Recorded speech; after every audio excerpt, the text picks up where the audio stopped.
तो फिल्म की शुरुआत में हमें बताया जाता है कि पूरी दुनिया स्पाइडरमैन को भूल चुकी है और ये चीज तो पीटर भी चाहता था ताकि उसके अपनों पर आंच ना आए। लेकिन आज स्पाइडरमैन को पूरी दुनिया के साथ साथ उसकी गर्लफ्रेंड एमजे और उसका बेस्ट फ्रेंड नेड भी भूल चुका है और यही चीज स्पाइडरमैन मतलब कि पीटर पार्कर को अंदर ही अंदर खाए जाती है, क्योंकि पीटर को एमजे और नेड के साथ रहना बहुत ही अच्छा लगता था। लेकिन आज भी स्पाइडरमैन जो है वो उनकी वीडियोस अक्सर देखता रहता है। उन्होंने हाल ही में MIT में एडमिशन लिया है। स्पाइडरमैन ने नो वे होम में एमजे से कहा था कि वो उसे एक लेटर देगा, लेकिन ये लेटर पीटर एमजे को कभी दे ही नहीं पाया और अब पीटर ने इसी लाइफ को एक्सेप्ट कर लिया है। स्पाइडरमैन के अंदर पीटर पार्कर भी है, लेकिन फिलहाल तो वो बस स्पाइडरमैन की जिंदगी ही जी रहा है। तभी पीटर के पास एक क्राइम सिग्नल आता है और उसे पता चलता है कि शहर में कुछ विलन जो है वो घूम रहे हैं जो कि शहर को नुकसान पहुंचा सकते हैं, जिनमें पहले विलन का नाम था स्कॉर्पियन। स्पाइडरमैन और स्कॉर्पियन की मुलाकात कई बार हो चुकी है, लेकिन स्कॉर्पियन स्पाइडरमैन से हर बार हारा है। जिसके बाद हम देखते हैं शहर में और भी ऐसे विलन हैं जो कि शहर को नुकसान पहुंचाना चाहते हैं, लेकिन स्पाइडरमैन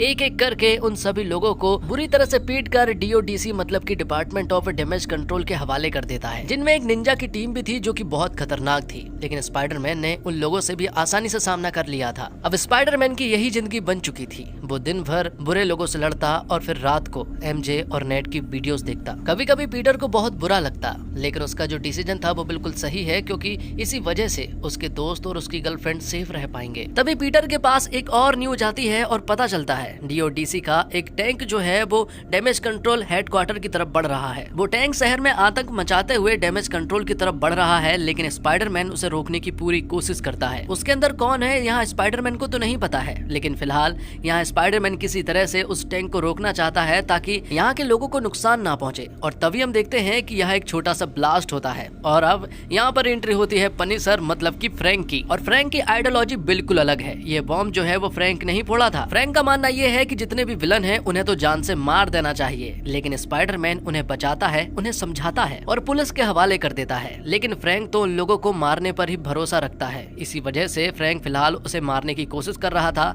और स्पाइडरमैन ये बात अच्छे से जानता है, इसलिए पहले वो फ्रैंक को रोकता है, क्योंकि अगर वो फ्रैंक को नहीं रोकेगा तो फ्रैंक तो उस बंदे को जरूर ही मार देगा। आगे हम देखते हैं कि वो टैंक डैमेज कंट्रोल के हेडक्वार्टर में घुस तो जाता है, लेकिन किसी को भी कोई चोट नहीं आई थी। और तभी हम देखते हैं कि उस टैंक के अंदर से एक बूढ़ी औरत निकलती है। सबको ऐसा लग रहा था कि ये कोई बहुत ही खतरनाक विलन होगा, लेकिन यहाँ से तो एक बूढ़ी औरत निकली। लेकिन यहीं पर एक और बड़ा रहस्य सामने निकल कर आता है। यहाँ में बताया जाता है कि ये बूढ़ी औरत उस टैंक को चला जरूर रही थी, लेकिन ये खुद के कंट्रोल में नहीं थी बल्कि किसी और के कंट्रोल में थी। इसे किसी ने पजेस कर लिया था। फिलहाल वो आत्मा उसी के अंदर है। तभी अचानक से आत्मा स्विच होती है और उस बूढ़ी औरत के अंदर से निकलकर वह सोल्जर के अंदर घुस जाती है। यह आत्मा जो है वो बहुत जल्दी जल्दी स्विच हो रही थी और जल्दी जल्दी हर किसी के अंदर घुस रही थी। ये सारी चीजें देखने के बाद स्पाइडरमैन पूरी तरह से हैरान रह जाता है, क्योंकि आज से पहले उसने ऐसी चीज कभी भी नहीं देखी थी। वो आत्मा जो है वो स्पाइडरमैन के अंदर घुसने की भी कोशिश करती है, लेकिन वो आत्मा नाकाम रहती है, जिससे कि स्पाइडरमैन भी समझ जाता है कि वो आत्मा जो है वो उसके अंदर नहीं घुस सकती। स्पाइडरमैन को इनके बारे में पता करना था, इसलिए वो थंडरबोल्ट्स की ब्लैक विडो से मिलता है और उससे ये सारी चीजें पूछता है। तो यहाँ पर ब्लैक विडो बताती है कि उस आत्मा ने डैमेज कंट्रोल के हेडक्वार्टर में घुसने की कोशिश की। वो डैमेज कंट्रोल के 30 लोगों के अंदर घुसी। वो दरअसल में किसी चीज को ढूंढ रही है और ये चीज तो वही बता सकता है जो कि डैमेज कंट्रोल के हेडक्वार्टर में है, मतलब कि डैमेज कंट्रोल का मैनेजर। शायद उसे ये सारी बातें पता हो कि आखिरकार वो आत्मा डैमेज कंट्रोल के अंदर घुसना क्यों चाहती है। जरूर डैमेज कंट्रोल के अंदर कोई ना कोई ऐसी चीज है जो बहुत ही ज्यादा खुफिया है। जिसके बाद हम देखते हैं कि स्पाइडरमैन जो है वो डैमेज कंट्रोल के हेडक्वार्टर चला जाता है। वहाँ उसकी एक चेकिंग होती है और फिर वो मिलता है डैमेज कंट्रोल के हेड मतलब कि विल से। पीटर यहाँ पर विल से सारी चीजें पूछने लगता है, लेकिन विल बताता है कि उसे कुछ भी नहीं पता है कि आखिरकार वो आत्मा जो है वो डैमेज कंट्रोल के हेडक्वार्टर में क्यों घुसना चाहती है। यहाँ विल और स्पाइडरमैन को ऐसा लग रहा था कि डैमेज कंट्रोल में बहुत सारे अपराधी जो हैं वो कैद है और शायद वो आत्मा जो है वो इन्हीं लोगों को छुड़ाने के लिए आई हो। साथ ही स्पाइडरमैन की नजर जो है वो यहीं पर एक बॉक्स पर पड़ती है और उसमें कुछ रहस्यमय चीजें थी। जिसके बाद हम देखते हैं स्पाइडरमैन को जो कि एक कैफे में बैठा हुआ था और उसकी नजर पड़ती है नेड पर, जो कि यहाँ से कुछ चीजें खरीदने के लिए आया था। स्पाइडरमैन को उसे देखकर बहुत अच्छा लगा। यहाँ स्पाइडरमैन का मन नहीं माना और वो नेड का पीछा करने लगा। और अब वो पहुंचते हैं एक पार्टी में जहाँ पर कि MJ भी मौजूद थी। MJ को देखकर यहाँ पीटर जो है वो कुछ देर के लिए वहीं खड़ा रह जाता है और उसे प्यार से देखने लगता है। इसी घर में यहाँ पर पीटर ने नेड से भी मुलाकात की, लेकिन उसे अपना असली नाम नहीं बताया था। यहाँ तक कि पीटर ने MJ से भी मुलाकात की, लेकिन उसे भी गलत नाम ही बताया था। उन लोगों के लिए तो पीटर बिल्कुल अनजान शख्स है। यहाँ एक बात और बताई जाती है है कि नेड ने एक स्पाइडी ट्रैकर बनाया है, जिससे कि स्पाइडरमैन जहाँ भी जा रहा है उसके बारे में लोकेशन पता चलती रहेगी। इसके बाद जो पीटर ने देखा उसके पैरों तले जमीन खिसक जाती है। यहाँ पर उसने देखा कि एमजे का एक बॉयफ्रेंड है जो कि उसके बहुत ही ज्यादा क्लोज है और वो दोनों उसके सामने एक दूसरे को किस कर रहे थे। ये देखकर पीटर को बहुत ज्यादा बुरा लगा। वो तुरंत ही वहां से निकल गया। ये सारी चीजें देखकर पीटर को बहुत बुरा लगने लगा था। उसे अब अजीब तरह की एंजाइटी होने लगी थी और फिर अपने घर जाकर अचानक ही पीटर बेहोश हो गया। और जब अगले दिन पीटर की आंख खुली तो अब वो पूरी तरह से हैरान था, क्योंकि चारों तरफ जाल ही जाल था और यहाँ पीटर जो है वो अपने घर में मौजूद नहीं था, बल्कि वो तो अपने घर की बाहर की बिल्डिंग की तरफ आधा लटका हुआ था, जो देखकर वो हैरान रह चुका था। यहाँ एक बात और पता चलती है कि पीटर का स्पाइडी वेब काम नहीं कर रहा है, बल्कि अब उसके अंदर से ऑर्गेनिक वेब निकल रहे हैं, जैसे कि फर्स्ट स्पाइडरमैन के अंदर से निकलते थे। लेकिन ये ऑर्गेनिक वेब जो है वो स्पाइडरमैन के कंट्रोल में नहीं थे, जिस वजह से वो बुरी तरह से गिरता है। जिसके बाद पीटर इन सारी चीजों की जांच करता है और पता चलता है कि स्पाइडरमैन मतलब कि पीटर के अंदर म्यूटेशन के डीएनए में बदलाव आ रहे हैं। पीटर की पर्सनल असिस्टेंट ईवी उसे बताती है कि उसकी महसूस करने की शक्ति अचानक से बहुत ज्यादा बढ़ जाएगी, यहाँ तक कि उसके अंदर की स्ट्रेंथ बढ़ जाएगी, एबिलिटी बढ़ जाएगी और सेंसेस तो बहुत ज्यादा काम करने लगेंगे। लेकिन ये सारी चीजें स्पाइडरमैन मतलब कि पीटर जो है वो कंट्रोल नहीं कर पाएगा। पीटर को किसी भी हालत में इन सारी चीजों को कंट्रोल करना था, लेकिन फिलहाल उसकी सबसे बड़ी प्रॉब्लम ये है कि अब उसके अंदर से ऑर्गेनिक वेब निकल रहे हैं जिन्हें वो कंट्रोल नहीं कर पा रहा है। साथ ही उसकी सेंसेस बहुत ज्यादा हाई हो जाते हैं, जिस वजह से छोटी छोटी चीजें भी उसे बहुत ज्यादा लाउडली सुनाई दे रहे हैं। इसी वजह से यहाँ पीटर का दिमाग खराब होने लगता है और अब पता चलता है कि शहर में फिर से स्कॉर्पियन जो है वो लोगों पर हमला कर रहा है। थोड़ी देर के बाद ही स्पाइडरमैन जो है वो विदाउट कंट्रोल के यहाँ पर पहुंचा और वो स्कॉर्पियन से फाइट करने लगा था। शुरुआत में स्कॉर्पियन को ऐसा लगा कि वो बहुत ज्यादा खतरनाक हो गया है, लेकिन उसे ये नहीं पता है कि स्पाइडरमैन की पावर्स जो है वो फिलहाल कंट्रोल में नहीं है, जिस वजह से स्कॉर्पियन जो है वो स्पाइडरमैन को बुरी तरह से पीट रहा था। यहाँ हमें एक बात और पता चलती है कि स्कॉर्पियन के अंदर स्कॉर्पियन है ही नहीं, उसके अंदर तो वही दुष्ट आत्मा है। और तभी अचानक से स्पाइडरमैन की सेंसेस बढ़ने लगती है, उसकी आंखें काली हो जाती है, उसकी स्ट्रेंथ बढ़ जाती है, एबिलिटी बढ़ जाती है, जिससे कि वो स्कॉर्पियन को बहुत ही बुरी तरह से पीट देता है। स्पाइडरमैन के अंदर ऐसा लग रहा था जैसे कोई दूसरी शख्सियत आ गई हो, जो कि किसी के बारे में नहीं सोच रहा था। स्कॉर्पियन को वो एक पुलिस की कार पर भी फेंक देता है, जिससे कि एक पुलिस वाली जो है वो बहुत ही ज्यादा घायल हो जाती है। ये देखकर स्पाइडरमैन को बहुत बुरा लगा। उसे समझ नहीं आ रहा था कि आखिरकार अचानक से उसके अंदर ये शख्सियत कैसे आ गई और वो उस पर कंट्रोल कैसे नहीं कर पाया। इस चीज का तोड़ तो उसे ढूंढना ही था। इसलिए यहाँ पीटर पार्कर जो है वो तुरंत ही ब्रूस बैनर से मिलने के लिए चला जाता है, जो कि एक प्रोफेसर है जो कि अपने स्टूडेंट को पढ़ा रहे थे।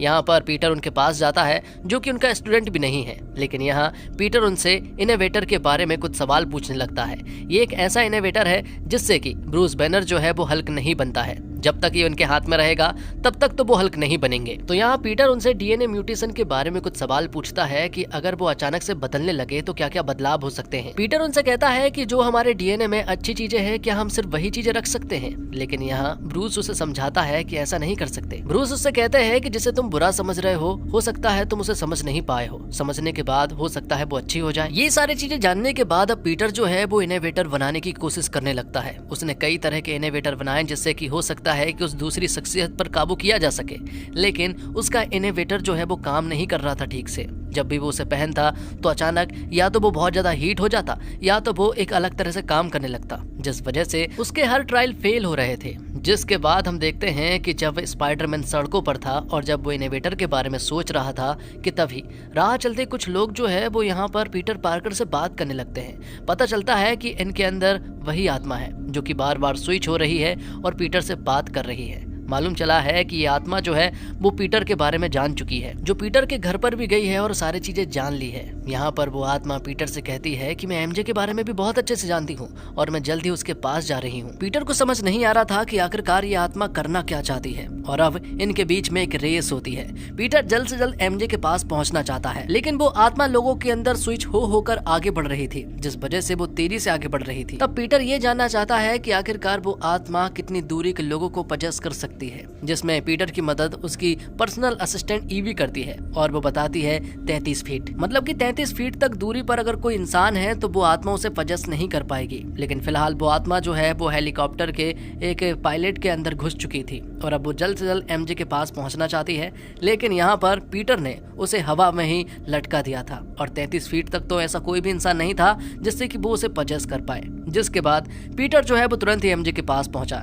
एमजे यहाँ स्पाइडरमैन को देखकर हैरान रह चुकी थी कि आखिरकार उसने क्या किया है, लेकिन यहाँ पीटर उसे समझाने की कोशिश करता है कि तुम्हारी जान को खतरा है और तुम्हें जल्द से जल्द मेरे साथ चलना होगा। यहाँ पर एमजे के कई सारे सवाल थे, लेकिन यहाँ वो पीटर से कोई ज्यादा सवाल जवाब नहीं करती है और वो तुरंत ही यहाँ पीटर के साथ जाने के लिए मान जाती है। तब पीटर उसे एक बहुत ही ऊंची बिल्डिंग पर लेकर जाता है, उनके बीच में बातें होती है और फिर अचानक से हमें पता चलता है कि यहाँ एमजे को पीटर के बारे में सब कुछ पता है। उसे पता है कि वही पीटर है और वो एक दूसरे के साथ रिलेशनशिप में भी थे, लेकिन अब पूरी दुनिया उसे भूल चुकी है। यहीं पर एमजे जो है वो उसे किस भी करती है, लेकिन तभी हमें मालूम चलता है कि एमजे के अंदर दरअसल में एमजे है ही नहीं, उसके अंदर तो वही आत्मा है और ये सारी बातें वही आत्मा बोल रही थी। अब एमजे की जान खतरे में थी, लेकिन स्पाइडरमैन ने उसे बचा लिया था। थोड़ी देर के बाद सारी चीजें ठीक हो जाने के बाद अब स्पाइडरमैन को मालूम चल गया था अपने स्पाइडर कैमरे के द्वारा कि वो दरअसल में एक लड़की है जिसके अंदर टेलीपैथ वाली पावर है जो कि किसी के अंदर भी घुस सकती है और इस लड़की का नाम जैन है। थोड़ी देर के बाद यहाँ पीटर जो है वो तुरंत ही फ्रैंक के पास जाता है। वो उससे मदद लेना चाहता है क्योंकि उसे यहाँ एमजे को सेफ रखना है ताकि वो जैन जो है वो उसके ऊपर हमला ना करे और नुकसान ना पहुंचाए। तब स्पाइडरमैन और फ्रैंक यहाँ पर ढेर सारी बातें करते हैं और आखिरकार फ्रैंक मान जाता है, पर स्पाइडरमैन यहाँ नहीं रहने वाला था। वो कहता है कि उसे इनहिबिटर का डिवाइस बनाना है, इसलिए उसे घर जाना ही पड़ेगा। लेकिन फ्रैंक उसे बताता है कि जो डिवाइस वो बनाना चाहता है वो यहाँ भी बना सकता है। जिसके बाद रात को यहाँ पर स्पाइडरमैन जो है वो उस डिवाइस पर काम कर रहा था, लेकिन तभी एमजे भी उससे बात कर रही थी और एमजे उसे बताती है कि इस डिवाइस में वो उसकी मदद कर सकती है। तब दोनों ने इस इनहिबिटर वाली डिवाइस पर काम किया और आखिरकार उन्होंने वो इनहिबिटर बना लिया था जो कि अच्छे से काम कर रहा था। और यहाँ स्पाइडरमैन ने एक और डिवाइस बनाया था। इस डिवाइस को जिसकी भी बॉडी पर लगाया जाएगा उसके अंदर जो पावर है वो काम करना बंद कर देगी और स्पाइडरमैन ये डिवाइस दरअसल में जैन की गर्दन पर लगाना चाहता है। तभी स्पाइडरमैन को जैन की लोकेशन पता चलती है जो कि डैमेज कंट्रोल के हेडक्वार्टर पहुंच चुकी है, जिससे कि स्पाइडरमैन तुरंत ही वहां जाने का प्लान बनाता है और थोड़ी देर के बाद ही वो डैमेज कंट्रोल के हेडक्वार्टर पहुंच जाता है। लेकिन वहां पहुंचने के बाद स्पाइडरमैन ने देखा ब्रूस बैनर का वही इनहिबिटर जिससे कि वो हरा पहाड़ नहीं बनते हैं। लेकिन अब अगर ये यहाँ पर मौजूद है तो यहाँ पीटर समझ जाता है कि जल्दी उसकी मुलाकात हरी भाई से होने वाली है। स्पाइडरमैन अब सीधा हरी भाई के पास पहुंच जाता है, जहाँ स्पाइडरमैन को मालूम चलता है कि जैन जो है वो हरी भाई के अंदर घुस चुकी है और अब वो पूरी तरह से उसी के कंट्रोल में है, जिससे कि उनके बीच में जबरदस्त फाइट होने लगती है। थोड़ी देर के बाद यहाँ पर पनीसर आ जाता है और वो यहाँ पर स्पाइडरमैन का साथ देने लगता है। वह कहता है कि एमजे ने मुझे यहाँ पर भेजा है, वो नहीं चाहती थी कि तुम यहाँ अकेले लड़ो। तो अब दोनों की यहाँ पर प्लानिंग ये थी कि यहाँ स्पाइडरमैन जो है वो हरी भाई से लड़ेगा, तो वहीं यहाँ पर पनीसर मतलब कि फ्रैंक जो है वो जैन के पीछे जाएगा। लेकिन स्पाइडरमैन ने यहाँ पर फ्रैंक को समझा दिया था कि वो उस लड़की के पीछे जाए जरूर, लेकिन 33 फीट से दूर रहे। जिसके बाद हम देखते हैं कि जैन जो है वो हल के अंदर से निकलकर सीधा पनीसर के अंदर घुस जाती है और यहाँ हरी भाई बिल्कुल नॉर्मल हो जाते हैं। लेकिन उतना भी नॉर्मल नहीं हुए थे क्योंकि उनके हाथ में इनहिबिटर नहीं था, इसी वजह से अब वो रियल हल्क बन जाते हैं और पहले से भी बहुत बड़े आकार में और बहुत ज्यादा ताकत पर। और अब यहाँ पर उनकी फाइट होती है स्पाइडरमैन से। दोनों के बीच में बहुत ही जबरदस्त फाइट होती है जहाँ पर कि हल्क जो है वो स्पाइडरमैन के ऊपर पूरी तरह से भारी पड़ रहे थे।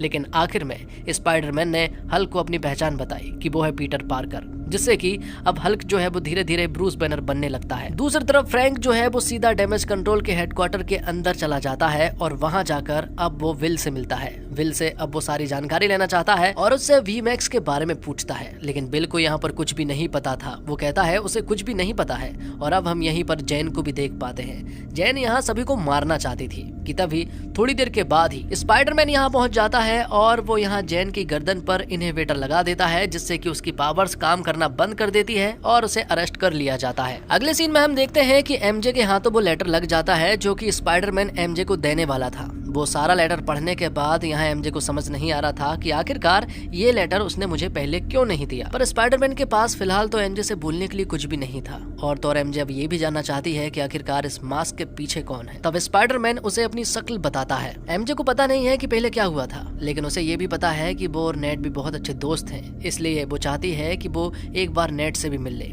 तब यहाँ पर स्पाइडरमैन नेड से भी मिलता है और वो दोनों यहाँ पर खूब मजाक मस्ती करते हैं जैसे कि वो पहले किया करते थे। लेकिन नेड को अभी नहीं पता है कि स्पाइडरमैन ही पीटर पार्कर है और उसने अभी तक उसकी शक्ल भी नहीं देखी है। यहीं पर स्पाइडरमैन ब्लैक विडो से बात करता है। स्पाइडरमैन यहाँ ब्लैक विडो को बताता है कि जैन जब बेहोश हो रही थी तब उसने सैरा नाम कहा था। तब ब्लैक विडो स्पाइडरमैन को पूरी कहानी बताती है। वह बताती है कि जैन की एक बहन थी जिसका नाम सैरा है और उसके अंदर भी ऐसे ही मानसिक पावर थी जिससे कि वो किसी के अंदर भी घुस सकती थी। लेकिन इन सारी चीजों के बारे में विल की कंपनी को मालूम चल गया और वो किसी तरह से अब उनके ऊपर एक्सपेरिमेंट करना चाहते थे। उन लोगों ने सैरा को तो अपने साथ ले गए लेकिन उन्हें यहाँ जैन के बारे में कुछ भी नहीं पता था। लेकिन अब जैन सैरा के बारे में पता करने के लिए आई है और उसे बस वीमैक्स पता है और वीमैक्स क्या है ये किसी को भी नहीं पता है। जिसके बाद हम देखते हैं जैन को जो कि विल की गिरफ्त में थी और वो यहाँ पर जैन के उन सारी मानसिक पावर के बारे में जानना चाहता है और एक्सपेरिमेंट भी करना चाहता है। विल यहाँ पर जैन के ऊपर कई सारे टेस्ट करता है और यहीं पर जैन की नजर पड़ती है सीलिंग पर जहाँ पर कि वीमैक्स लिखा हुआ था, जिससे कि वो समझ जाती है कि उसकी बहन सैरा भी यहीं पर मौजूद थी और ये वीमैक्स वही बताना चाहती थी। मतलब कि जैन को पता चलता है कि उसकी बहन सैरा जो है वो मारी जा चुकी है और इन्हीं लोगों ने उसे मारा है। स्पाइडरमैन को भी ये बात पता चल चुकी थी कि जैन की जान खतरे में है और जैन जो है वो यहाँ पर अपनी बहन सैरा के बारे में पता करने के लिए आई है। वो कोई खराब लड़की या फिर बुरी लड़की नहीं है, इसी वजह से वो तुरंत ही उस जगह पर जाता है। लेकिन वहाँ कुछ सिक्योरिटी गार्ड उसे रोकने की कोशिश करते हैं।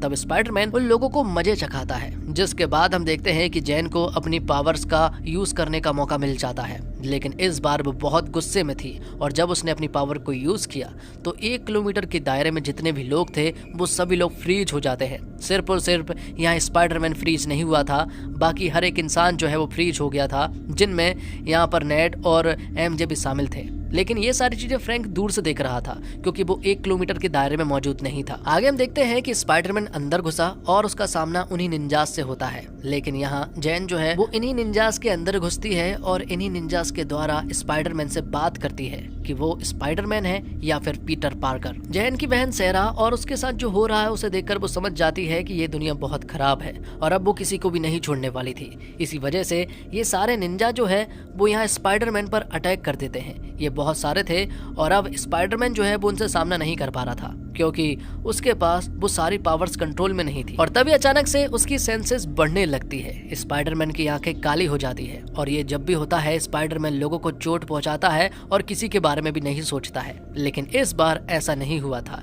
स्पाइडरमैन ने उन निंजा से फाइट की लेकिन उन निंजा को जान से नहीं मारा बल्कि वो सिर्फ घायल हुए थे। और अब स्पाइडरमैन कहता है कि मेरे अंदर दोनों चीजें हैं। जिसके बाद स्पाइडरमैन जैन के सामने जाता है। वो उसे समझाने की कोशिश करता है। वो उसे बताता है कि ये दुनिया उतनी बुरी नहीं है जितना कि तुम सोच रही हो। लेकिन जैन कुछ भी नहीं सोच रही थी। वो बस सबको खत्म करना चाहती है और सबसे पहले विल को खत्म करना चाहती है। तभी यहाँ पर जैन जो है वो यहाँ स्पाइडरमैन के अंदर घुसती है और जब वो उसके अंदर घुसी तो यहाँ पर जैन को यहाँ पीटर पार्कर की माँ जो है वो उसे समझा रही थी, जैसे कि वो स्पाइडरमैन को समझाती थी कि जब भी कोई नई पावर तुम्हारे अंदर आती है तो नई चुनौती भी आती है, लेकिन ये दुनिया उतनी बुरी नहीं है। स्पाइडरमैन की माँ ने उसे बहुत सारी बातें समझा चुकी थी और ये सारी बातें यहाँ पर जैन को समझ आ चुकी थी। तभी अचानक से फ्रैंक को ऐसा लगा कि स्पाइडरमैन खतरे में है, इसलिए वो एक बिल्डिंग से स्नाइपर गन से यहाँ पर उसके ऊपर शूट कर देता है। लेकिन वो गोली जैन को ना लगकर यहाँ स्पाइडरमैन जैन को बचा लेता है और वो गोली यहाँ पर स्पाइडरमैन को ही लग जाती है, जिससे कि स्पाइडरमैन बुरी तरह से घायल हो जाता है। फ्रैंक जब ये सारी चीजें देखता है तो उसे बहुत बुरा लगा और अब सब कुछ नॉर्मल हो गया था क्योंकि जैन ने सभी लोगों को बिल्कुल नॉर्मल कर दिया था। लेकिन स्पाइडरमैन बुरी तरह से घायल था। उसे तुरंत ही हॉस्पिटल ले जाया जाता है। यहाँ पूरी दुनिया को पता चल चुकी थी कि स्पाइडरमैन की कंडीशन जो है वो बहुत ही ज्यादा खराब है। लेकिन अब कुछ समय के बाद वो पूरी तरह से ठीक हो जाता है। वह हॉस्पिटल से बाहर निकलता है और फ्रैंक वहाँ खिड़कियों से स्पाइडरमैन का मास्क पहनकर लोगों को हाथ दिखा रहा था ताकि पीटर जो है वो आसानी से भीड़ में निकल सके। अब पीटर एक कैफे में बैठा हुआ था कि तभी यहाँ पर एंट्री होती है नेड की। नेड और पीटर की मुलाकात उस पार्टी में हुई थी और उसके बाद आज हो रही है, ऐसा नेड को लगता है। जिसके बाद दोनों हाथ मिलाते हैं, लेकिन ये हैंडशेक एक एपिक हैंडशेक था जो सिर्फ पीटर और नेड ही किया करते थे। नेड को यहाँ समझ आ जाता है कि ये पीटर पार्कर है और कहानी खत्म होती है और आखिर में हमें दिखाया जाता है post credit scene. Post credit में हमें बताया जाता है कि नेड ने जो स्पाइडी ट्रैकर बनाया है उसमें पता चलता है कि स्पाइडरमैन तो फिलहाल पृथ्वी पर ही दिखाई दे रहा था, लेकिन अचानक से वो गायब हो गया है और अब वो पृथ्वी पर नहीं दिखाई दे रहा है। अब उसकी लोकेशन पृथ्वी से कुछ दूरी पर दिखाई दे रही थी। पर आखिर में हमें बताया जाता है कि स्पाइडरमैन वापस आएगा और इसी के साथ ये फिल्म यहीं पर समाप्त हो जाती है।